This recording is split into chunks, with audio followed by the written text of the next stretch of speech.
सूरह अनआम का तारुफ, मकाम नुज़ूल।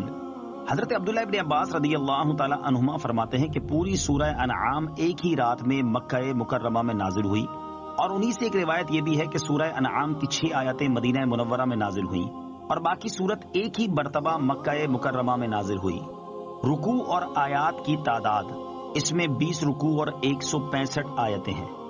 अनआम नाम रखने की वजह, अरबी में मवेशियों को अनआम कहते हैं और इस सूरत का नाम अनआम इस मुनासिबत से रखा गया कि इस सूरत की आयत नंबर 136 और 138 में उन मुशरिकीन का रद्द किया गया है जो अपने मवेशियों में बुतों को हिस्सादार ठहराते थे और खुद ही चंद जानवरों को अपने लिए हलाल और चंद जानवरों को अपने ऊपर हराम समझने लगे थे। सूरह अनआम की फजीलत, हजरत अनस बिन मालिक रदियल्लाहु ताला अन्हु से रिवायत है, रसूल करीम सल्लल्लाहु अलैहि वसल्लम ने इरशाद फरमाया, सूरह अनआम नाजिल हुई और उसके साथ बुलंद आवाज से तस्बीह करती हुई फरिश्तों की एक जमात थी,